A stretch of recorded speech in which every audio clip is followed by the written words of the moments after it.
welcome to the Know Your Legacy podcast. I'm your host, Vipul Basanya, and today's guest is Codie Sanchez. She's an ex-journalist, entrepreneur, and angel investor, but on top of that, she's also a blogger, speaker, and the host of the Struggle Isn't Real podcast. And on top of all of that, she still finds the time to be the head of the Latin American division of a financial firm. So, Codie, thank you so much for taking the time out of your day to do this. My pleasure. Thanks for having me.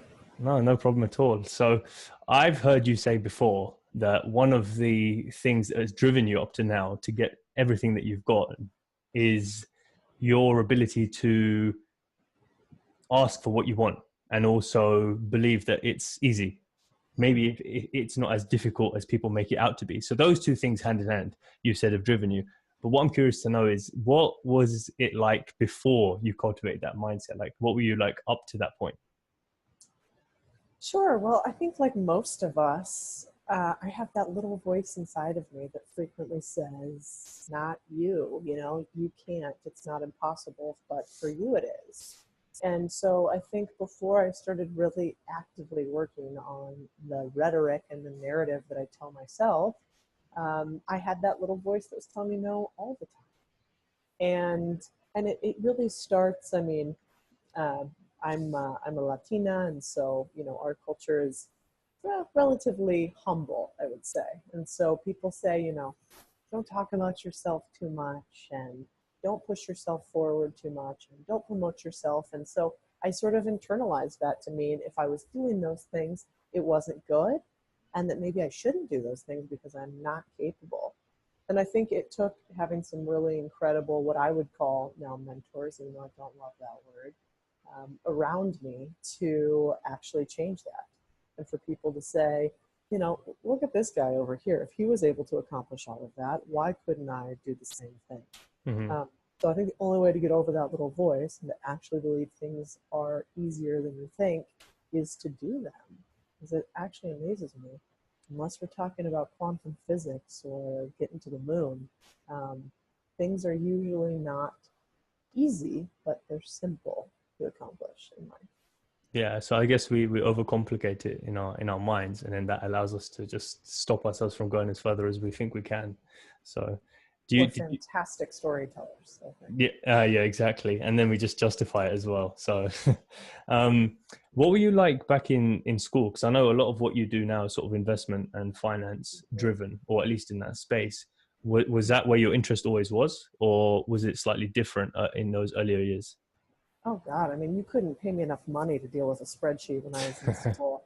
I don't think there's very many people that when they're little kids dream of being an investment banker or being a venture capitalist. I think there's people that dream of building businesses, and there's people that want to be an astronaut, but not those two things. So no, I didn't come out of the womb with my, calculator in hand. But what I did end up realizing is I was a journalist, and that's kind of how I found my profession. Originally was that I'm very curious and I love asking questions. Probably why you started this podcast, right? You just get to ask totally inappropriate questions to strangers relatively, and they answer you. It's great. And so I found out, the wealth of knowledge you get from asking the right questions. And so I loved that about journalism. But I wanted to see something that was a little bit more what I saw as world changing.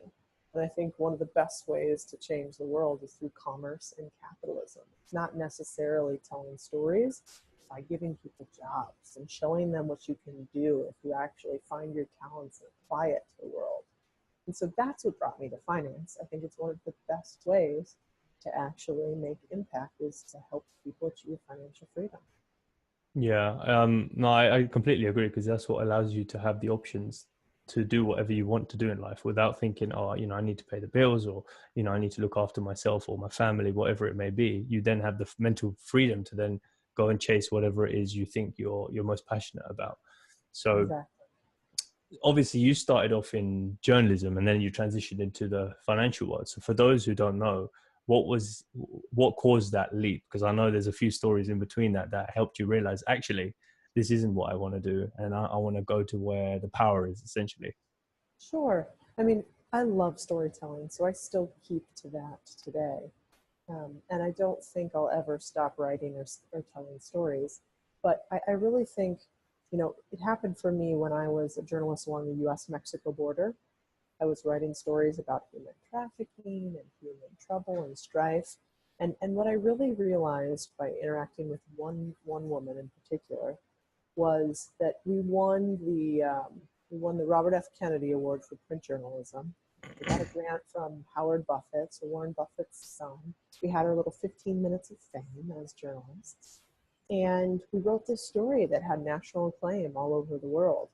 And then we realized that even though we wrote this story, 2 seconds later, Britney Spears shaves her head or Kim Kardashian loses a diamond ring, and nobody cared about the story that we wrote. And so change didn't actually come because of it. And that's when I sort of stopped to think, how does change come? And I think that the real change in our lives happens through being able to have access to power. And how I make power tangible is that, to me, power is largely comprised of money. It's the only language that we all speak. It's the only thing that we all interchange. And so I wanted to understand, why does this poor person in Mexico, who's just as special as I am as a human, why are they stuck with this life and I'm stuck with this life? And even though I tell their story, nothing changes. And really the only difference is I was given better economic opportunities than they were. So how do we give more people that? And how powerful would it be if the people who had all of the money thought in the same way, if they all wanted to give equal opportunity? And so that's really what got me moving into the financial sphere. Yeah. So just following from that, so I think that definitely makes a lot of sense, because that's the one powerful way that you can actually help those in need, because they have no other access to individuals like yourself, unless you're willing to actually look back and say, okay, let me climb the ladder and then I'm going to bring you up with me. So now that you are where you are now, how have you been able to measure the fact that you've now gone back to help or make some sort of measurable change, which is, I guess, what you started off with that intention? Sure. Well, I think, in life, we all have only so many hours and days to do what we choose to do as a profession. And, for me, sometimes it's hard getting up at 5 in the morning, or sometimes it's hard getting the extra workout in, which is what I'm going to go do after this. And sometimes it's hard doing the extra phone call and all of those things. And that's really natural. And what makes things not hard is when you understand the why behind why you do it. When you understand the why behind why not to eat a cheeseburger every day and why a green salad actually is a better choice, then you can stomach kind of the what a little bit, right? And I see the same thing in business. So my why is really strong. I get up every morning early and I get my workouts in and I continue to grind and grow businesses and not watch TV and do all those things because I know that what I'm doing is bigger than me. That if I can fund, for instance, more companies that are from minority founders that are absolutely merited to have money. I don't give money to people just because they're a woman or just because they're Black or just because they're Hispanic. I do it because it's merited, but their story doesn't typically resonate with traditional venture capital investors because they're focused on people who are in Silicon Valley, which puts one screen on it, who are predominantly, background Caucasian dude in the tech industry in a SaaS company, right? That's a very small percentage of our country and our world. So if what I can do is give money to people who look a little bit different, then dear God, maybe we'll have more companies that aren't social media companies getting funded. Maybe we'll have more companies that do things that help the community overall, more education companies. Maybe we'll have better food and CPG companies. So one, I fund founders that are doing something that I actually think should be done in this world. Are they building a kingdom that I want to live in? And I fund them. And then two, I try to make my teams really diverse. Sometimes it's hard to hire, but my team is 50-50 men and women and split across the board diversity-wise from minority and not. And so I do that really purposefully because people tell me all the time, diverse talent's so hard to find. there's no way we could do that. If I could find more women, I would hire them. If I could find more Indians, if I could find more Latinos, I would hire them, but I can't find them. And I'm like, no, that's a cop out. I found them. We're one of the best performing in what we do in our business, and we're very diverse. Yeah, I get it. Just comes down to the mindset, like how much you actually want it to be a part of your business or your culture. Yeah. So, what are some? Can you give some examples of some of those companies that you thought, you know what, that's a cause that I want to put my money behind? Sure. Yeah. I mean, there's one that I'm really quite involved with right now. It's a female founder. She's actually a Egyptian by background, and the company's called Fat Fudge. And I don't think I have a packet on me, which is weird. They're always around here somewhere. But essentially, I'm always on the go and usually traveling. And so, if you could imagine, sort of like an RX bar, you know uh, Yeah, that food bar. So imagine instead of a bar, it's actually a fudge that you kind of, it's a gel that you eat on. So it's easier on the stomach, faster to digest, all real food ingredients, organic uh, and sustainably harvested ingredients. And the company is essentially trying to break into this space where we have all these triathletes and marathoners and cyclists, and they're drinking a ton of Gatorade, which is really terrible for you and laced with a ton of sugar and additives, and eating all these gel packets that are laced with a ton of sugar and additives. And so they have like healthy looking bodies, but on the inside they're consuming really terrible things. And so this company looks to change that. And so I invested in that company. And then there's another great company called Common, which is essentially doing the WeWork model, but for living. So imagine if you live in New York or San Francisco or LA, and it's damn expensive to have a place there. I mean, UK, London, very expensive, yeah, right? And you have kind of an isolationism that happens there because you live in these little places. You can't have people over like we used to be able to do. There's like loss of community. And so what Common does is it creates these WeWork type environments for living, very cool, kind of West Elm-like places. And you rent out the room and you have almost like a communal dorm type living, but really nice for professionals, highly vetted, who gets to enter. And so then people can actually afford to live in these cities, and they can do it with some dignity and some community. yeah. No, that makes a lot of sense. I guess it's all, when it comes down to it, it's all the causes of these companies are those that benefit everyone socially and culturally, I guess, that are pushing humanity forward in that sort of instance. And that's probably the highest value that a company can bring, just because it doesn't just benefit them, it benefits everyone who's a part of society at that moment in time, so that makes a lot of sense. Is there any companies that you're thinking about investing in that you haven't yet made the leap quite? Oh gosh, there's a few. But in case I don't invest in them, I better not Yeah. say any particular names. But I will say that there's two companies that I'm really excited to work with. One is called Revolution, and they're a venture capital firm based out of DC, actually. And it's Steve Case. Remember the guy who started America Online? Yep. Yeah. Right? So his venture fund is super interesting. He wrote a book called Rise of the Rest. And his thesis is essentially that in the US, we've historically only funded these companies in Silicon Valley. But what's going to happen, he said, going forward is the first stage of the internet was infrastructure, right? Building like the information superhighway and actually all the roads to actually get to the internet. Then we're obviously in the information age, so all the companies that connect all the information and connect all the people online. And the next stage, which I think is really not contested, is the Internet of Things, right? So every single thing that we touch being sort of incorporated with AI or having technology incorporated into it.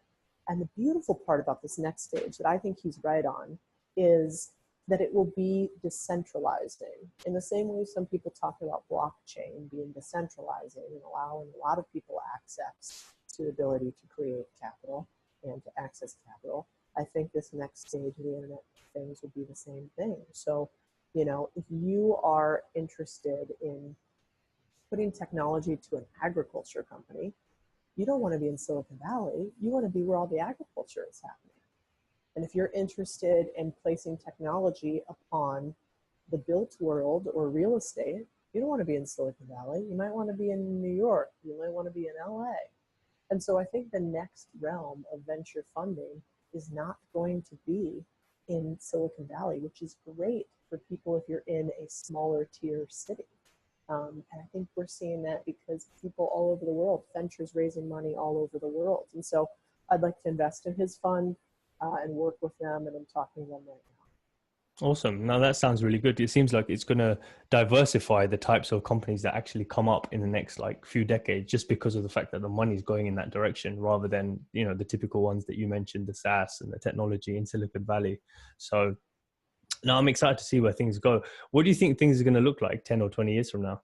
Oh, such an interesting question. Well, you know, I go to some of the greats for that. Like Kevin Kelly wrote a great book. He's sort of an internet, what's the right word? He predicts what's going, futurist. There we go. So he's a famous futurist that predicted the internet. And he predicted sort of the rise of China and quite a few different things. And so Kevin Kelly's version of the world, I think, is really, really fascinating. And it's not dissimilar to what's already happening now. Everything from, you know, AI being implemented in all the things that we touch, including vehicles, to this sharing economy that he sort of sees blistering out quite a bit further. And then I think also Yuval Harari is a great book that does the exact same thing. Yuval Harari wrote *Sapiens*, and then his newest book, I'm blanking on the word, but *Sapiens* was focused on where have we come from as humans, and his new book is focused upon where are we going. And both of them see this culmination of technology. And Yuval Harari specifically has some really fascinating predictions that when I talk to biotechnology companies, I think sound feasible, such as life extension. We really haven't seen really interesting progressions in biotechnology as far as 3D printing and what we're able to do as far as sequencing of the genome and cloning. But what we haven't really seen at all is life extension. And you would think that we might in the future. And so I think it's a hell of a time to be alive. And if people forget that because of all our contention today, they should look historically at how difficult it was to be a human, because today's pretty good. Yeah, definitely. It's definitely an exciting time. I don't know if you're familiar with Peter Diamandis' work and Naveen Jain and people in that space, and they really shifted the mindset for me anyway, in the perspective when it came to illness and life extension, because Google X and X Prize, they're all working on that sort of that type of work. And they said, what if illness was an option, or aging was a disease? And I was like, that breaks conventional wisdom. You just think, oh, you get old, like 80, 90, you're expected to die. But maybe you're doing something wrong in your earlier years to cause that. Maybe you don't have to die at 90. And that's fascinating. I don't know if you find that fascinating as well, but that concept. Oh, absolutely. Yeah, I agree. And you know, a lot of people will say, well, you know, we're predicting out too far, and that seems unreasonable. And my contra to that is always, like, what's the downside in thinking that way? Where is there a bad part of thinking about the future and what we could do in a positive light? Perhaps we don't get there, but I don't see a lot of downside to trying. It's kind of the same thing with your career. Like, perhaps you can't be the president of the US, but I imagine that if you shoot that high, you're going to achieve something pretty incredible, even if you don't achieve that exact same thing. yeah, no, it's like that whole saying of shooting for the moon and landing in the stars, something like that anyway. Yeah, it's But a platitude, but it's true. yeah, no, exactly. So what would you say with everything you've accomplished now up to this point, what would you say is probably your proudest moment? Ooh. That's such a good one. I always like to ask the question of, like, when were you last so proud of yourself you could erect, you know, a monument to yourself? You know, if you have one of those moments where you're just Greek like, statue, yes, yeah. yes, exactly, you know, and you do a little happy dance. And I really, I tend to be relatively stoic about accomplishments and pretty terrible at celebrating them. So as Yeah, it's soon the as I same, achieve same as something, me. Yeah. I want 16 more things. And I'm like, that's fine, on to the next one. But I think probably one of the things that makes me happiest is when we fund a company and that company either gets bought or goes public. Because what's amazing to me is, through a smallish amount of dollars up front, you're actually able to change people's lives forever, maybe even their children's lives too. And it's all through what they built.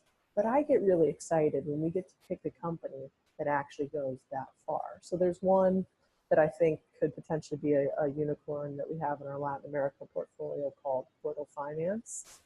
And, and they're now valued at $50 million. And this is a team from Colombia where people don't typically get funding. So that makes me damn proud when, we went to Silicon Valley the first time with these guys, and they kind of said, yeah, great technology, we love it, but just, you could fire all the engineers there and move them to Silicon Valley, then we'll fund you. And the founder said, no, we're going to stay here and we're going to build this ecosystem.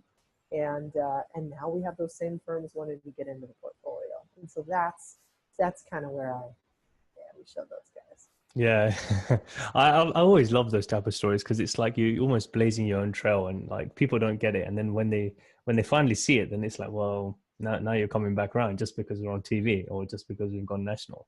So yeah, but no, I like that because it just goes to show that you're not proud of. It's not the necessarily the money aspect of it that you value the highest, because from everything you've done, I'm sure you're quite well off, but people often mistake being well off with being happy, when in fact it's two different things. I'm sure you can say the same thing, but I'm not quite where I want to be financially, because as soon as you get there, as you said, there's 16 more goals you set for yourself. But when you get there, you realize actually it's the smaller things that I enjoy and I've forgotten about along the way, because it was the climb that was probably the most exciting, because you didn't even know when you were going to get there. So that was probably the most exciting thing. So I like the fact that it's you enjoy or find satisfaction in seeing other people come up and make a difference. So is there anything that scares you at the moment? Oh gosh, I'm scared all the time. And don't get me wrong, like, I think you got to make money. I know plenty of people, especially in this day and age, where everything can look really fancy on your Instagram and on your social media, and it can look like you are just killing the game. Little do they know that everything you have is rented or borrowed, and life's really not that good. And I find a lot of the internet, gurus or whatever they want to call themselves these days, then when I talk to them behind the scenes, they're like, oh yeah, I'm not making any money on this, and it's basically just a fame thing. And so I would say you definitely want to make sure that you're making enough to do the things that you want to do in your life, and kind of try to get that wrapped up in a decent amount. But past, for me, I think past a certain point, it really doesn't change your life very much. And I still struggle with that, because I always want my graphs to look like this. Whether it's how much money I make or where the portfolios go or sales, I want up and to the right all the time. But it's just not how life goes. So speaking to all of us, like a good reminder that money really, for all of us who live in developed countries, who actually have families who are probably never going to end up homeless or hungry, I really don't think there's a lot of reason to focus on money, because at the end of the day, we're going to be fine. Now, I sound ridiculous if somebody in Mexico is listening and they're in a neighborhood where, they're scared for their safety or they don't have enough food. Then money really matters, right? But for those of us in developed countries, I think it's a different thing altogether. So what am I scared of? I think my biggest fear always comes down to perception. It's very common, I think, for women, maybe for everybody, but you're always worried about, or I'm always worried about, am I capable of this? You have a little bit of the imposter syndrome. Can I actually do this? Are they going to find me out? Like, really? They want my opinion on that? And I But do still you do you, do you, sorry to cut you off there. I don't usually do that, but jump like on in. whilst you were talking, I was just thinking like you've reached quite a high level of success. Do you still, is that something that still goes on in your mind and in the minds of your peers who are at your level as well? Because if you've achieved that much, doesn't it just fade away? Oh God, I wish. I mean, it hasn't for me. And every time I'm talking to another professional that we're on a real level with each other, no, I don't think it goes away because there are always going to be people who are smarter, richer, better than you are in varying aspects. And there are always going to be those people who, the higher you climb, the more they're going to try to pull you down. Mm. And, the more you do, I think it's really interesting how some of the people who help you the most in your business in the beginning and help you get to a level and then they'll say like, man, she's doing great, and look at I brought her along and whatever. And then there comes a point where you surpass some of those people, and then they don't like that very much. So you're constantly having these outside people tell you that what you're doing isn't good enough, and I've had to come to terms with, if I'm not pissing somebody off, I'm probably not doing it right. And there's no way I'm going to make everybody happy. And so I have to do things frequently to remind myself, hey, like, I'm not here to be liked, I'm here to be respected. And I haven't found a great way of having both of those things. And sometimes I think it's just anytime you're stepping out and doing something even remotely interesting, people are going to have a negative opinion on it. Yeah, but how would you, so just drawing from some of your own experiences, how would you deal with something like that? Like the last time if you just draw back to maybe something that you faced recently or Yeah. over the last few years, how would you emotionally deal with that? Because there's people that are listening and watching that are striving for whatever success looks like for them, and their friends or family or acquaintances are, commenting or doing something to hold them back. And it can be, when you're on your own, it can be a bit difficult to deal with that in the moment. Yeah, well, I think remember that there's really sort of two types of people that are negative detractors. The first person is the person who really loves you and cares about you, and they're projecting their fears onto you. So they're scared that you might fail, and they're scared that you might get hurt. And so they're coming to you out of a place of love, and it's really because they have some place in their life that they haven't pushed far enough past, and so they don't know how to support you in your journey. So for those people, like maybe your parents or your, brothers and sisters or your close friends who knew you when you were growing up, those typically fall into that class. They love you, but they're scared for you. And to them, you just have to smile and then do whatever you're going to do anyways. And then the second group are those that, I think when you are really striving and achieving, you can be a mirror to other people that's scary, that they don't like. Because what does a mirror do? It shows you your reflection. It shows you all the scars and wrinkles that you might have, right? Things on your face. And people don't always like to see their true reflection reflected back to them. A lot of people want you to tell them exactly all the good things they're doing and all the great things about them. They don't want somebody who's going to come in and show them the truth.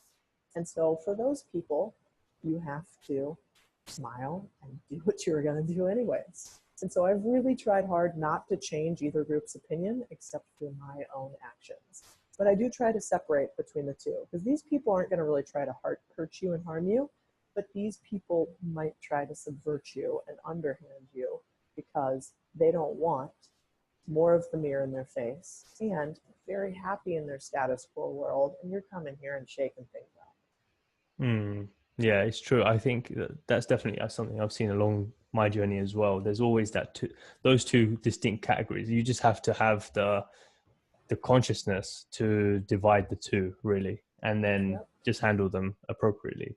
And then I guess also realizing the fact that you're actually here to serve your gift or your purpose, whatever it might be, and that might upset some people, but it doesn't matter, because at the end of the day, you've come in alone, and I guess you're going to go on your own as well. So in the end, it's not really going to matter anyway, because they're not going to be here forever, whether that's you or them. So those ties will get severed at some point. At least that's what I think, and that helps me through it, because it's like, well, if they're not going to be here forever, then what difference does it make? Oh, 100%. I mean, I think I posted a quote yesterday on Instagram from an advisor to FDR and Winston Churchill, and it's often misattributed to Dr. Seuss, but it's the quote that, you know, those who matter, uh, those who mind don't matter, and those who matter don't mind.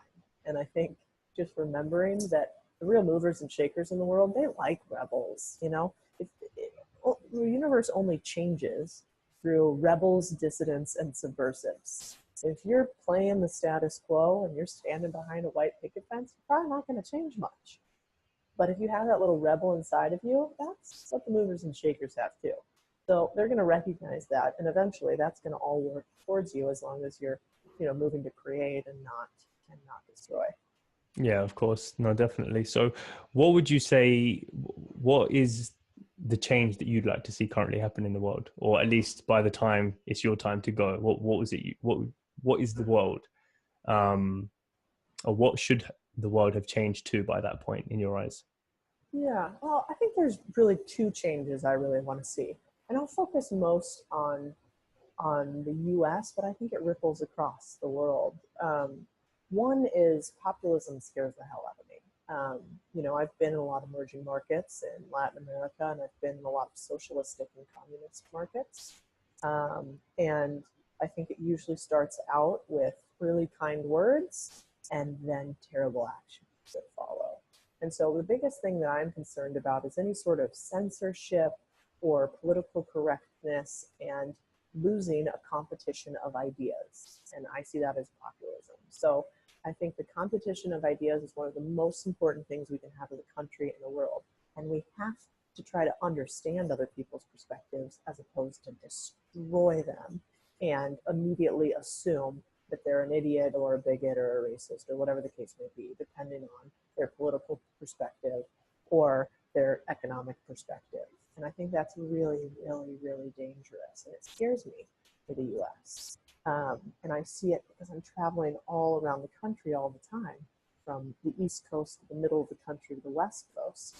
And it scares me that oftentimes there are individuals who say that they're the most understanding who try to understand the least.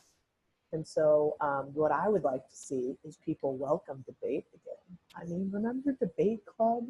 That was such a great thing. You had to pick an argument, or you had to pick a topic and argue both sides. And I would love to see little debate clubs pop up all over the US where people have to try to argue both sides of the most contentious issue, or pick the side that you want to argue the least and then argue it.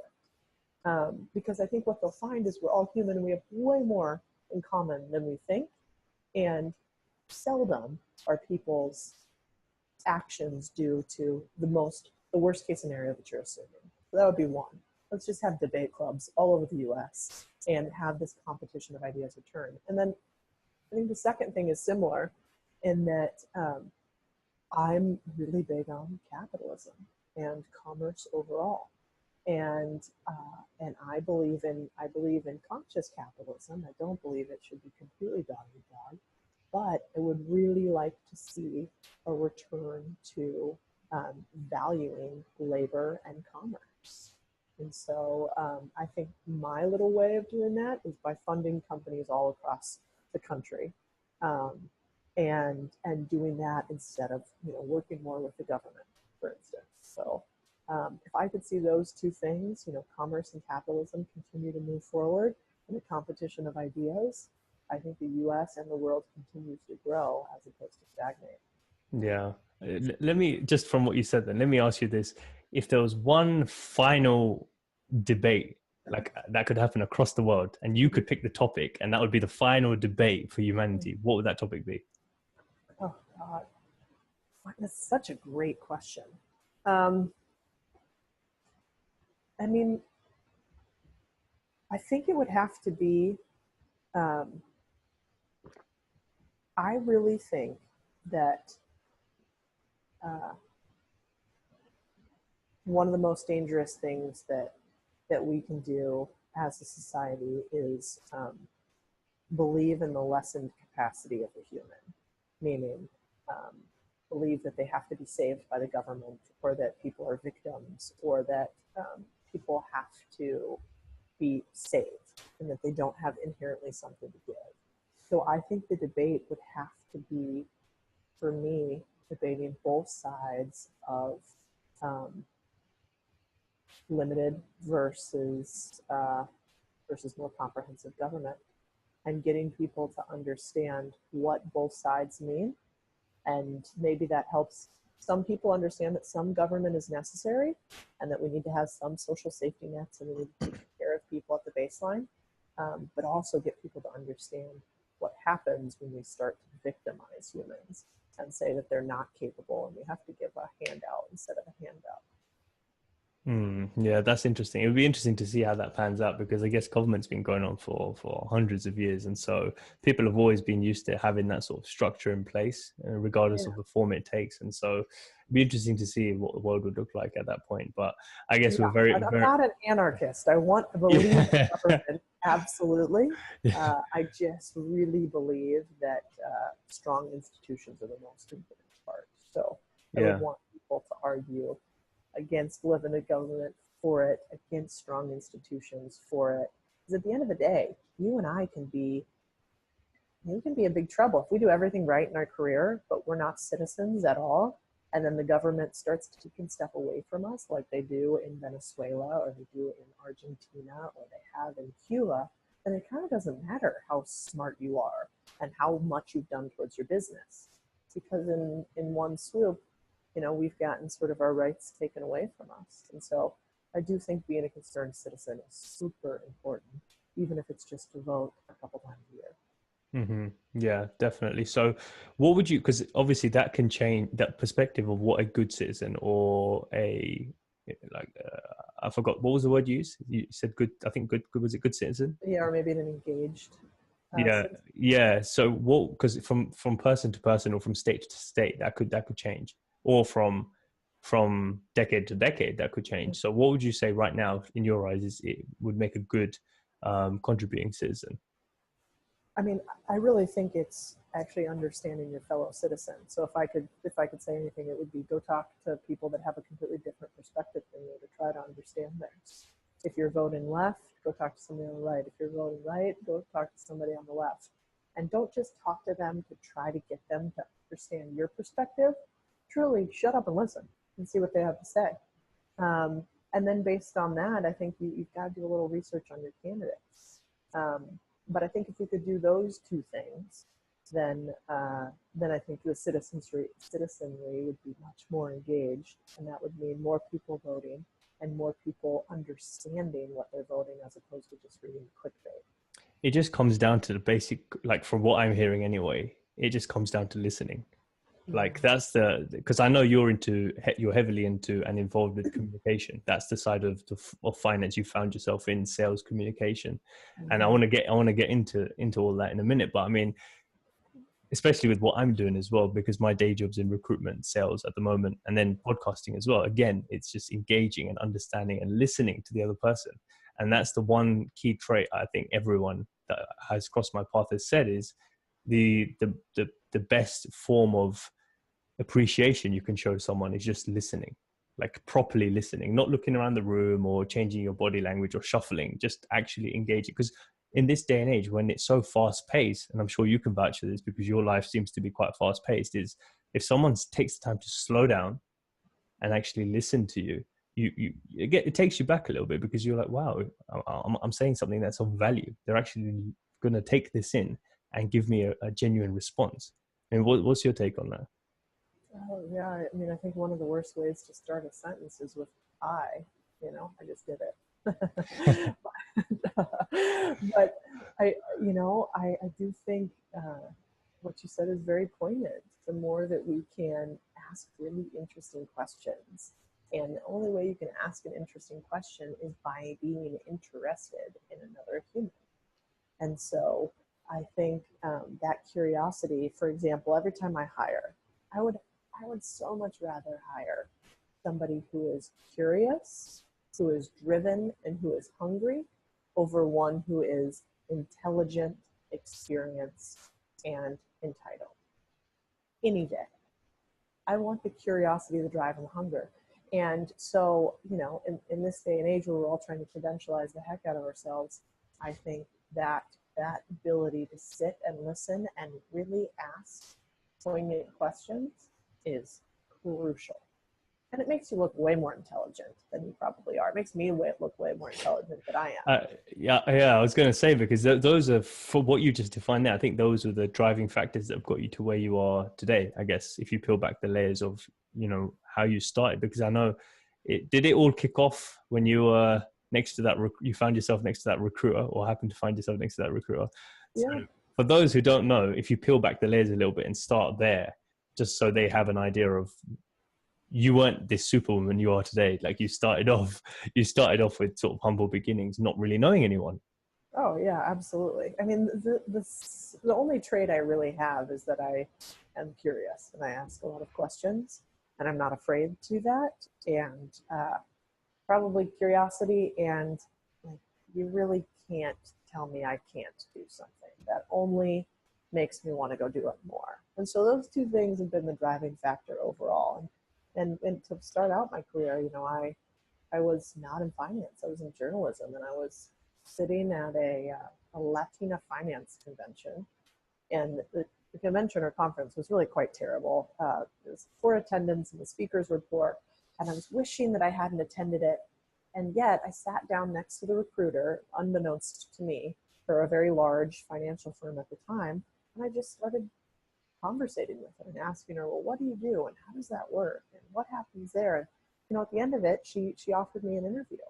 And I was one of the only kids from an Ivy that got that chance. And it didn't hurt that I was a woman, and it didn't hurt that I was Latina, I'm sure, in the dynamic. But I think the reason that I got the interview and got through the whole process is they could tell that I was really engaged and curious, and I was going to learn pretty quickly by getting to the root of the problem, by understanding it through questions. So if you can go and ask questions like, oh my gosh, do you ever interview somebody and you're in recruiting, and like, what's the worst thing you can do at the end of the interview when the interviewer says, do you have any questions for me? And they say, no. I'm always like, really? You want to give me your life in exchange for this job? You don't want to know a thing about it? This is no. I really want to just start saying, I'm sorry, never mind. Thank you for coming in today. But you have to ask questions. It's the only way to show you're engaged. So yes, you're absolutely right. And I'm sure you give people advice and recommendations about that all the time. Yeah, definitely, because I found it's worked for me. It's helped me become a better communicator. I mean, I'm always trying to improve that side of my personality, because that's where my natural strengths lie. Like, if you were to give me, as you said, for yourself, like back in the day, if you were to give someone a spreadsheet, or sorry, to give yourself a spreadsheet, and if you were to do that with me now, it would take me hours, like, compared to someone who's a natural whiz at maths and enjoys that. But Mm-hmm. I could speak to someone and sell to them and story tell and help others craft their own message for hours on end, because I enjoy communicating, understanding their psychology, their body language, their personality. So it all comes down to understanding how you want to actually improve your personality for what it is you're trying to pursue. Because for someone who is going into a job that requires, like, engineering, for example, where you might not be engaging with big teams of people like you would in sales, that side of your personality may not matter as much compared to your problem solving skills or your thought process. That's probably what's going to be tested more. Hence, you may not have an interview like this, but it'll be like, do an online test and then I'll grade you and we'll see how good you are. So yeah, I mean, if you want to be a people person and stand out, especially, then it's the age old saying of being yourself. But I don't know, is that something you'd give advice? Would you give that advice, be yourself, or is that still too broad? I mean, I do think if I think usually when I am myself, I find out that people just might like me, And so if you give yourself that chance, you'll probably find your tribe of fellow weirdos who are going to vibe with you. And the people who don't like you, you probably won't be successful with them in the long term. So I do think that's um, it's a good barometer. The only caveat I have to that would be sometimes, um, sometimes you have to be very self-aware, not sometimes, you have to be very self-aware. And so I, in my mind, think that an action such as um, not replying to team emails during the day about scheduling a lunch or dinner or happy hour because I'm grinding all day, and maybe not attending all those because I'm studying all night.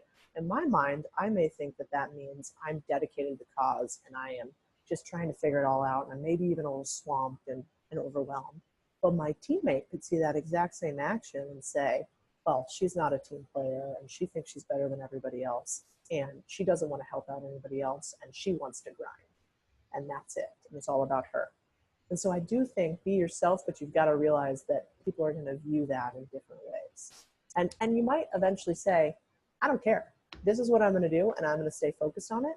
But you should always carry the upper hand of knowing how your actions are going to be perceived by somebody else, and that will carry you far. If you're in a corporate environment, it's a little bit like Sun Tzu, or if you like reading, what is it, 50 Laws of Power? Robert Yeah. Greene. Yeah. Robert Greene and 50 Cent. Yeah. Yeah. Anyway, so he talks about sort of these not so politically correct ways that you get ahead, and it is certainly by being a little bit of a court jester when you need to, and a politician when you need to. And so I think being yourself, if yourself is really intense and engaged and all over the place all the time, you might not do too well in every corporate environment. So there's got to be temperance. Yeah, exactly. I know, I completely agree with you. But the other thing as well, tell me what you think about this, because the other thing that goes through my mind is when people historically say, be yourself. Well, what if I don't know who I am? Yeah. What is yourself? What does that mean? Like, I don't even know what my strengths are. So from your experience of maybe mentoring or coaching young founders or people who are trying to come up that are a few chapters behind you in the journey, what would you tell them that are trying to find their purpose and their origin story? Because I know you've made a video about that as well. Yeah. Well, there's a couple things. I think one, if you can share what you're actually really passionate and interested about, passion's contagious. So if yourself is somebody who's quiet and doesn't like to engage, and you want to sit in your corner and you just want to work on code, I think the best way to network or show up is to talk about the thing that you are crazy passionate about. Because people they gravitate towards humans that have that energy that is passion.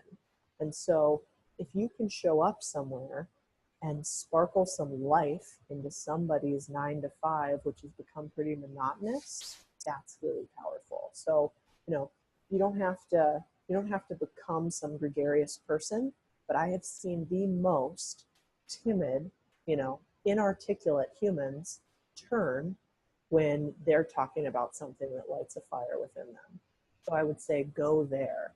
And then the other thing that I would say is, if you don't know who you are, that's a great reason to get curious. And just repeat in your head the mantra of, like, there is something to learn here. In every interaction, there is something to learn here. What can I learn here? What can I take away? And just like a scientist watching an experiment, treat that happy hour where you're stuck talking to a PTA mom that you don't want to really care to talk to at all as an experiment. Think, what did this woman want to do when she got older? How did she get in this position? Is she happy? How does she manage her kids? And if you can do that, that PTA mom might be the CEO's wife, and you just might have made a huge connection by solely looking at them like mice in a lab experiment. Yeah, that's interesting you say that, because that's how I've come to see every individual now. Like I try not to have that bias of, oh, they don't look that interesting. You have no idea who they're connected to. So I still make it an effort when I go to events, or just generally if I'm on the train, or, I'm out somewhere, I'll still talk to as many people as I can, because you don't know because they're, each person, I see them in my mind is like a door, and they have unlimited amount of connections you don't even know exist. So the only way for you to unlock that is to speak to that person, open them up. And then as you said, you'll naturally know who they're connected to. And if you are yourself enough, if that makes sense, they will make the introduction without you asking, just to say, oh, you know what? Now I know what you're passionate about. Now I know what you like. It comes to mind that this person is probably going to be good for me to introduce you to. So let me do that. and then it Yeah. becomes effortless. So is that something you found in your life? Because I know you've been purposely going out of your way to ask for connections, or at least put yourself in that position so Yeah. that you're introduced to the right person to help your career go forward. So Yeah, I think, to be honest, my weakness is, I was just at an expo, the Natural Foods Expo, where we were looking at a bunch of different companies that we might potentially fund. And, you go around and I don't really like to dress the part. So I might be in something like I'm in today. I'm in like a crop top and tennis shoes or something. And so there are a lot of founders that might look at that and think, oh, what is she gonna provide? And my weakness has always been, I don't correct them. I just am like, so what's going on with you guys? I don't really tell them what I do. I don't really tell them what kind of money we have backing us. I keep it kind of on the down low. But the one way because I just don't like bragging. I think it seems weird. And I think it seems disingenuous. And then I feel gross at the end of it, which is just not fun for me. But sometimes you've got to do that in order for people to actually take you seriously. So I often go with somebody who knows that that's my weakness. And so she'll be the one that will chirp up. Like, oh, she'll never tell you about it, but do you know that she runs this fund and this fund and this fund? And I know that her weakness is she won't ask the questions that I will. I'm going to ask all the questions and find out all the information, and she's going to be the one telling them how awesome we are. And so it's sometimes you just have to manage those weaknesses with your team. But I agree. I think every person is interesting, and I think you can leverage every person. And I also think you can play some games. Like, there's often times where I'll go and I won't tell anybody what I do. And they'll ask, and I'll be like, oh, it's super boring. It's basically accounting. Then they kind of count you out. And then you get to kind of see, what are people really like? And when you stop trying to get people to like you like that, it's very liberating and freeing. And then they all eventually figure out what you do anyways. And then change a little bit, which could be entertaining too. yeah, no, yeah, exactly. I guess it's just reading. It's just about reading people and making the right impression and not overstepping, because every person may see your actions in a good or bad light, depending on where they're coming from. So yeah, I guess it's good to go with someone who can balance that energy for you, and then speak up when you can't. Is there anything along your journey so far you'd say you regret, like a moment of action that you wish you would have taken, or a thought that you wish you'd acted on? Yeah, it's such a good question. And I think you nailed it with your first response, which is, I've never made a change or an action and regretted it. Not once, which is crazy. I mean, I've been at 5 different firms. I've funded tons of startups. I founded a few. And even the startups that failed, I never regretted that. But I often regret the actions that I don't take. So, I could think about when I could have gone into private equity or VC much earlier. But the job was a little bit of a step back from the head. I had a job heading a big business at that time, and they wanted me to come into this separate industry, but take what would not be the head job, what would be like the second head job. And I said no. And I look back at that now and think that was the wrong move, because if I had done that much earlier, then where would I be in my career now, and how far along would I be in the venture capital space? So I think anytime you're thinking about not taking a move, I ask myself really hard about that, because I usually think action always trumps inaction. And so that would be probably one of my main ones. But what still amazes me is never regretting the inaction. Never regretting the action, always regretting the inaction. Yeah, I completely agree with that, because those are the things that perk up in your mind when you're like, in those quiet moments by yourself, and you're like, reflecting on all the things that you didn't do that you hope to do one day. Absolutely. And they say that's what people talk about on their deathbed, right? Yeah, exactly. So yeah, that's the thing that I'm super passionate about. That's why this whole podcast was made, is going back to your question. I know it was rhetorical, but it's how will people remember you? Yeah. And don't think about that when you're fit. I was just talking to someone about this at an expo that I went to it was in Vegas, and like everyone was there to create their business or change their business model slightly so that they could give more back with some of the profit that they'd made, just to see how other people were operating. and then Mm-hmm. hopefully to give you an idea of how you could operate and what you Yeah. could do with your money. And so one of the things that I was talking to them about was, why do people only think about their legacy or think about their how they want to be remembered when they're 50, 60, or so-called retired? Like, first of all, how do you know you're going to get to that age for you to even have the energy to think about that? And second of all, what if you're bedridden and you don't have the energy to do anything by that age, and you're in an old people's home? You're banking on the fact that you're going to have the energy you have today and the thought process you have today so that you can go and execute that. You're not going to be, I'm sure you can, like, um vouch for this, you can't grind the way you did when you were 20 at Yeah. your age now. Yeah. And what you're doing now, you can't do at 60. It just Mm-hmm. doesn't happen. So why don't we start thinking about it now, or when we're 15 or 14 or 13? Then by the time you're 60, how much more would you have accomplished? And Yeah. you just said a few minutes ago that you wish some of the things that you did, or you realized if you did it sooner, it would have helped you out. So I don't know what your take is on that. So Oh, I totally agree. I mean, I think that I think we have a limited amount of time and energy throughout the day, and it's really important to think about what we spend it upon.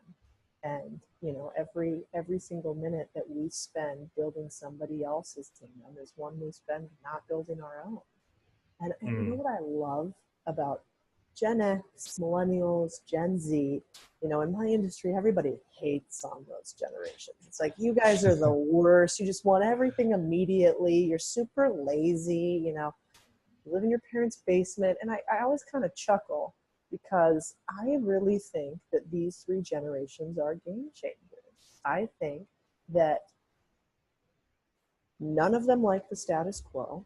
Almost everybody is focused on giving back or having some sort of impact. It's not enough for everybody to just do one thing anymore. They want to be more diverse and disparate in their pursuits. And I think they're going to change the game. And so, every generation kind of poo-poos the one that comes behind it. But I think, if you're a millennial or a Gen Z or a Gen X, if you should have a lot of pride in that, because I think you get a little bit of a rough end of the stick. But in fact, you guys are making strides that no generation before you ever has. I mean, we've never had so many people engaged in giving back, and so many companies that are B Corps or sustainably focused. And so I think that's something to be proud of as opposed to be made fun of. And I think the future will tell that story well. People won't laugh at you when you talk about eating kale and organic food when you guys are living the longest. yeah, I guess it's going to unwrap over time. We're going to see those who believe in it and those who don't, whatever it might be. It's just, I think time will tell. So like, when I think about that sort of stuff, because I think I'm in that generation because I'm 26. So people do Yeah. say, oh, you're lazy, or this, that, and the other about our generation. But I think it's a select few who come across that way quite vastly on social media, and so they make a generalization that maybe everyone in that generation acts that way, or is that way. So they don't look beyond that side of the debate to see, okay, if these select few people are doing that, what about the other side of the generation? Because I'm not seeing that. You can't see all 7 billion Gen Z or Gen X people on Instagram. It's just, that's realistically that you can't do that. So it's up to us to open up our mind to see how else are other people living before I come up with the assumption that everyone might be living that way. So I think you're right in saying that, there are movers and shakers in each generation. So yeah. So before we get into the final few questions, one last thing I want to ask you is, what do you find yourself most passionate about today? Well, I think what I'm most passionate about, I mean, I was just at an AEI event, which is the American Enterprise Institute, and I really like their research and how they look at free markets in the economy. And so I think one of the things that I'm absolutely most passionate about today is this intersection of this generation we were just talking about and re-engaging with capitalism, free markets, and commerce. And I really want to see and fund more companies that are actively making a difference through commerce sustainably. I don't fund a single nonprofit. I fund tons of startups because I think the best nonprofits, the best ways to give charity is to do it through business and commerce. And that's a little bit controversial. You know, people would say, well, you know, the richest people in the world all do it through nonprofits and NGOs. And I do think that's all great, but I think we can do it way more efficiently if we can do it in a profitable manner. And so I'm very focused on funding more companies that are going to hire more people that are going to make a difference. And I think the other thing I would be really big on right now for anyone in the market is, you know, we're at an all-time high in the stock market, right? We've experienced sort of a 10-year rally, and we're, you know, economies around the world are all doing really quite well. And I think that's a time for people to really capitalize on. Unemployment's at the lowest level it's ever been since the Korean War. And so if you have something that you want to do inside of you, now is the time to do it. Because this isn't going to last forever. And bull markets never do. There's going to be some sort of recession. But if there's something that you want to do, if you want to get funding now, if you want to start a business, if you want to change your career, you need to do it now, while the market still will support you. And then you'll be very glad that you raised money or that you went and did now, when in a few years there's a little bit of a reckoning again. Let me ask you this from what you were saying. Obviously, people can make the most of the economy as it is now because, as you said, we're in a bull market, which is great for those who are willing to take action in it. Yeah. But do you necessarily, from your experience and what you've seen, do you need funding to be successful in business?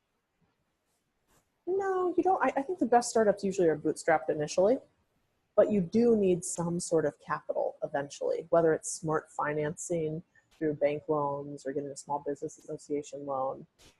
If you want to do something relatively big, you typically need funding of some sort. You know, these days, not as many companies are going public. So, you know, it doesn't mean that you need the massive amount of money that you did before. But eventually, if you're going to do a pretty decent sized endeavor, yes, I think you need funding. So if you're raising today, you need to be like max out your round that you need right now for 24 months of runway, because this is such a great fundraising environment. And if you're a startup entrepreneur, you know, bootstrap yourself for a while, but yeah, don't be afraid to get funding behind you and to figure out creative financing if you have a real business model. And then, you know, lastly too, like, you know, also, I don't think everybody needs to be a full-on entrepreneur. I think you should consider your career as a company of one. Your career, you should think about it as an entrepreneurial pursuit. But there are so many great businesses. Like, go and get on board a rocket ship. You don't have to build it yourself. And I, in fact, haven't many times and have had huge success from not doing that. Yeah. Okay. No, that's good piece of advice for those who are listening or are on the fence about taking action at the moment. One last thing as well. I forgot the question. I just remembered it as you were talking. I think it was in relation to those who have started businesses that you've seen, bootstrap or otherwise. Does the funding often come? Does it need to come at the start, or is there a critical point where you feel like, okay, now's the time to actually get funding? Yeah, you know, so I don't fund ideas ever. Okay. I fund businesses. So, you know, my pet peeve is when somebody reaches out on Instagram, like, I have this idea, but sign an NDA and then fund it. It's like, you obviously have no idea what you're talking about, because nobody signs NDAs. And your idea is worth exactly what you came up for it for, which is zero. An idea has no worth until you actually turn it into a business. And so I would say you don't want funding in the beginning. You want it. Oh, I was going to have to sneeze. Excuse me. I hate that feeling. A little under the weather. So you want funding after you've achieved MVP, minimally viable product, and you want it after you've had some sort of traction. So some sort of, you know, either users or sales. A little bit of both of those can go a long way. Okay. Yeah, that makes sense, because you've shown at that point that the idea works, or that there's some sort of business there that has interest. So it's worth pulling more money into that to expand the existing interest. So, Yeah, okay. and it's different. If you're a second time around entrepreneur that's raised before, people might give you money for your Mm, idea. But if it's your first time business, typically they won't. yeah. And would you say that's the main things that VCs or investors like yourself would look for when giving out money? Because obviously you get people left, right, and center asking you for money. Is that how you differentiate between those who are worth investing in and those who aren't? I think there's a few parameters I have in the beginning for everybody, which is, I invest in companies that already have a product and I want to see 6 to 12 months of traction typically. So that cuts out like a ton of people right up front. And then there's a lot of ventures I don't invest in. I don't invest in films. I don't invest in artists. I get those people asking me that all the time. I don't invest in like infrastructure projects like real estate or buildings, any sort of hard asset things. Um, and so that cuts out a lot of people. But besides that, I'm pretty generalist. So I invest in, just like most VCs, I invest in first and foremost the team. I want to see 2 founders typically, not one, because the biggest fail point for any business is founder fighting. Typically 15% of startups will fail because the founders have a problem between them or because one founder gives up. So that's the typical reason that But then startups isn't it better to have one then?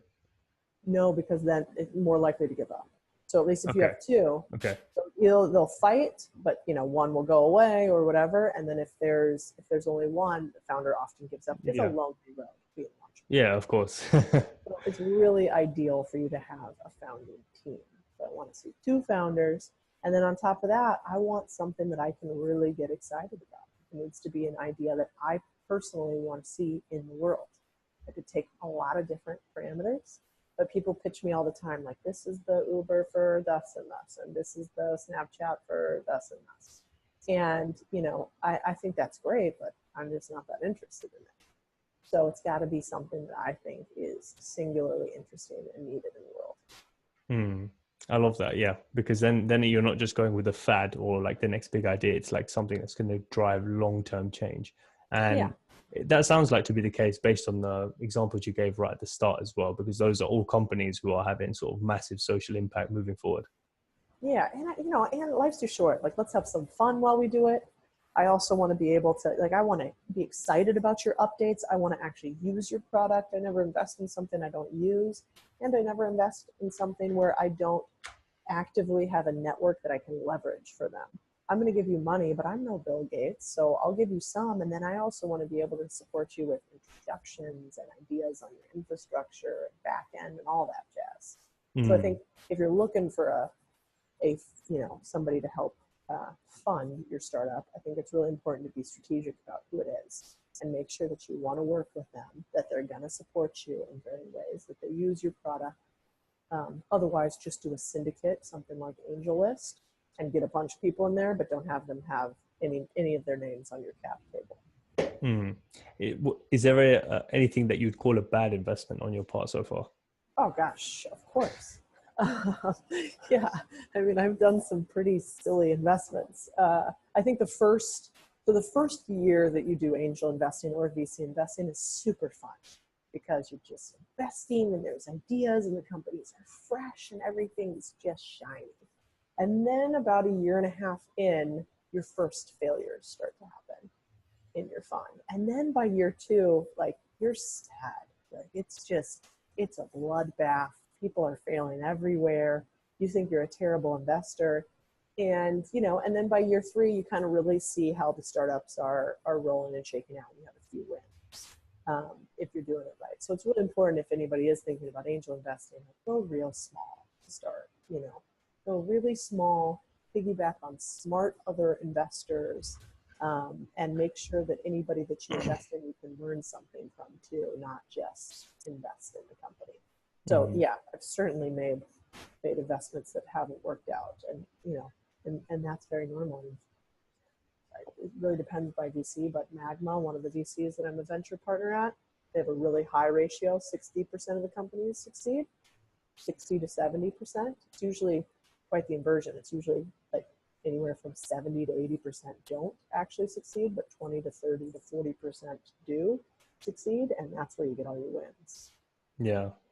Well, that makes sense. I guess you have to have your parameters of what you're going to invest in, because otherwise you just give money to everyone that asks for it, you know? Oh, yeah. And it's hard to you got to get real, like if you want to be a venture capitalist, you've got to get really good at saying no, really good at it. You should only really, not you should only, but the average is 3 to 4% of the companies you see you fund. That's small. Yeah. And then on top of that, you've got to, you know, I like venture capital because I am the most ADD person you've ever met in your life. And I love going really hard at a project until it does well, and then I'm bored. And so venture capital is great because you get in on all these projects and you help them grind, but you don't have to stick. Like Mark Zuckerberg, you know, bless him. He's been able to stick with one social network that I don't even like to get on anymore for how many years now? And Yeah. all he does is like iterate at that tiny little thing. You need that freakish nature in order to succeed as an entrepreneur. Otherwise, like pick something else. Yeah. Yeah. Yeah, exactly. So, it was a really good question I was thinking of just as you were talking. I've forgotten it now. 1 second, it will come to me. I think it was, so obviously you've said you've made a lot of bad investments. Moving forward then. Oh yeah, this is what it was. Have you heard of Y Combinator? Mm-hmm. Would you ever consider starting something like that? Because it seems that you want to invest in quite a diverse range of things, still within certain parameters, but like a diverse range of things. And you've got, with how far you've come in your journey, obviously you have a lot of wisdom that you've garnered on both the positive and negative side. Would you ever consider something like that? Well, I work with an accelerator right now called Quake that is similar to Y Combinator, except the thesis is investing outside of Silicon Valley, and we invest post-pivot. So most startups, the first thing that they do isn't the right thing, and if they don't pivot, they fail. If they do pivot, we see them have a much higher success rate, and we invest a little bit later stage than a Y Combinator does. So yes, I work with them on it, but you know, I love being part of really great teams. So I think, you know, what I love about Quake is Glenn and Adam, who are two of the guys that run. There's a venture fund and then there's the accelerator, are just great humans. I mean, Glenn started like 14 startups, something crazy, sold a ton of them. And so, yes, I really like their model. And we've been able to fund some really interesting companies and already had a few exits in the first fund, which is only a year old. Wow. Yeah. So yeah, I guess the team is what makes the journey that much more fun, doesn't it? I guess, regardless of what Gotta like pursuit you're who you taking. work with. Yeah. Absolutely. There's nothing. I Yeah. mean, come on. Haven't you had a bad boss before? And Yeah. it Yeah. doesn't even matter how much money you make or what happens that day. But you talk to that guy once, and all you can talk about when you get home with your girlfriend or wife or whatever is that interaction, right? Yeah. Yeah. Yeah. There's just no Exactly. way to live. No, exactly. You're right. So just to get into the final few questions, then, the first one being, with everything you've learned now, and as far as you've come in your journey, is there anything different you'd tell the 18-year-old Codie? I mean, without being cliche, I think I would say, well, there's a few specific things. One, I think go do something crazy weird right after you graduate.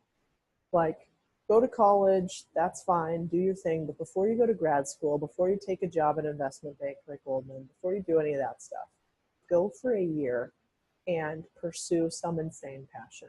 Be a National Geographic travel writer. Like, go learn to scuba dive in the Bahamas because I think you're so much more interesting and I think you have such better perspective if you've gone and done something really nutty. So yeah, I would tell her right after school, just like slow down, take a pause. You don't have to grind nonstop.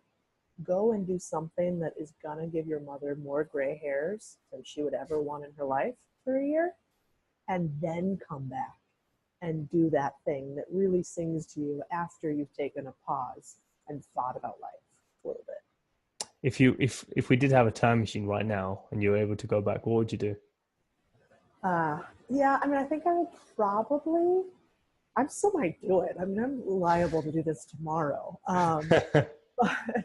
But I would probably go and try to be a war correspondent for a year. Um, and I'm really always intrigued by conflict and what happens in conflict zones. I did a lot of work with the narco traffickers in along the border of the U.S. and Mexico, and so I think I would like to see what happens to men and women when we're in these realms of conflict, and how do you tell that story and survive something with dignity. And I think like Sebastian Junger's book Tribe is really interesting on, do people, and I don't know that I believe him fully, but do people really come together more in times of strife and struggle? And do you have a better perspective on the world after you've seen how easy it is to die? Hmm. That's another whole podcast right there. Well, we won't go into that. No, that's interesting, and I hope that that gives people something to think about, because I think we're in this generation or in this time where it's just nonstop, and that's what it's like. I don't know if you've ever been to London, but that's what life's like here. Like, Oh, people just don't stop to breathe, and I often catch myself in those moments at times where it's like I'm going to grind till I sleep and then wake up and then just do it all over again, and just rush and rush to the next activity. yeah. It's just it's easily done, but sometimes we need to break the monotony and do something that actually What would gets you us do over. if you could just take off for a year and do whatever? I would just travel everywhere without thinking. Just go to the most remote places. So I wouldn't personally go to the most um, obvious places like Paris or Spain. I would go to like remote islands and remote jungles where there's tribes that aren't really given much media, to understand what other parts of humanity are really like. Okay. So, I mean, some of my audience know this, but by the time this comes out, they will know this because I would have made a video on it. But um, I recently did something a little bit crazy like that, for me at least anyway. Last weekend, I came to Vegas for the first time, which is where one of the expos I really wanted to attend were happening. Uh-huh. And bearing in mind, I've never been to the US, let alone going there alone. I went there Yeah. for the first time. So I've been around Europe, Yeah. Egypt, Spain, and all that stuff. But Mm-hmm. I've never traveled to the US. So that was an experience because I went there myself. And then I was just in the middle of a sea of people who were, most of them were from the States, coming from different states outside of Vegas. And it was just cool to see that actually, I'm in my uh, zone of discomfort, but then that zone of discomfort now has become comfort. Yeah. So what else can I do? And if I could spend a year or two just constantly doing that, you'd come back a completely changed person. I couldn't agree more. Yeah, So maybe that'll have to be your plan to figure out how yeah, to do yeah, be doing podcasts on the go and be getting that. paid to speak. That's the plan eventually. So, but Oh, that's yeah, awesome. I love it. um, but yeah. So it's the second question: if you could write anything in a sentence for generations from now to read, and this piece of paper is put in a time capsule, what would you write for them to read? Mm. So I think I would say, if you do what the average person does, you'll be what the average person is, which is average. And I just want people to sit on that, and anywhere in their life that they are doing what is expected, to see if that's really what they want to look at when they look in the mirror. Mm. Yeah, it's interesting because then the average becomes ex- like right now, extraordinary 10 years from now would be average for them when they actually get to that 10-year mark. So it'll be, yeah, that's something that you can Exactly. always relate to. Yeah, and I love that, I mean, I think we were talking about that in the beginning when you think about that there's no better time to be alive. I mean, cost of the living wage is getting higher, the age we all die is getting higher, and everything is progressing. And so if we keep trying to move that average forward by doing unconventional things, I think that would be a pretty interesting world I'd like to live in. Yeah, for sure. I just hope more people take the risk to do something that's Oh, unconventional, that, so we can actually see what it looks like, So yeah, I mean, we got to start with you and I, right? I think that's yeah. always if you take those crazy risks and share them with people, then somebody else thinks it's reasonable too. So I have to keep pushing myself to make sure I do that too, not Well, just yeah, lip service. yeah, exactly. That's the other thing that pushes me to do it, because then it's like, well, if I've done it, then hopefully I've inspired someone along the way to do something that they've been meaning to do for a long time. So Absolutely. it's like being a domino, you know, just being knocked over, and then you hopefully knock someone else over, and then it just continues. Exactly. So Exactly. And we all can do that, which is so great. yeah, no, definitely. So the last question, it's going to be a bit of a heavy hitter, but Uh-oh. um, so you've come to the end of your life now. I know we were talking about life extension, but whatever age that might be, Mm-hmm. and you're looking back at everything you've achieved. What's the legacy you hope to leave behind? Oof. I think the legacy that I hope to have left is um, one of subversion. I hope I never took the easy path, and I hope when people see me, they think, I didn't always agree with her.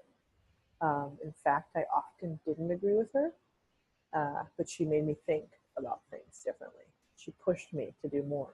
She wasn't the nicest, she wasn't the sweetest, but she never let us do the status quo. And so if I can push more people to get uncomfortable, then I feel really good about that. And if I can do it in a way with a little bit of compassion, I'm not just here to be contrarian, but I can do it in a way where I'm saying, I hear you, I listen to you, but I don't agree with you, and I don't think you're right, and here's why. That would be a legacy of subversion.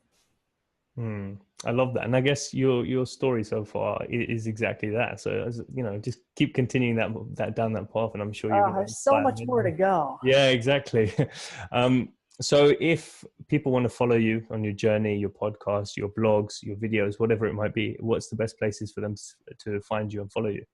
I think I'm most active on Instagram, so probably at Codie Sanchez on Instagram, which is CodieSanchez.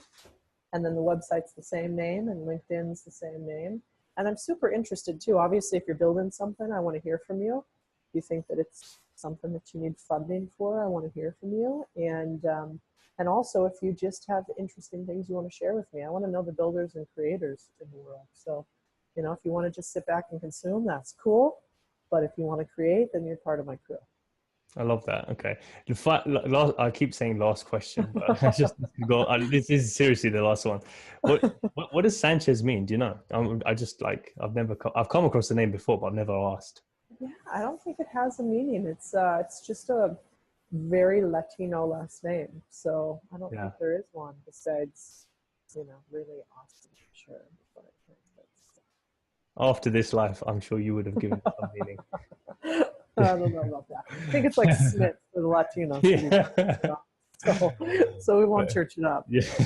But yeah, no, Codie, thank you so much for taking the time out to share your wisdom and your journey so far. It's been amazing. Pleasure was mine. Thank you so much for having me.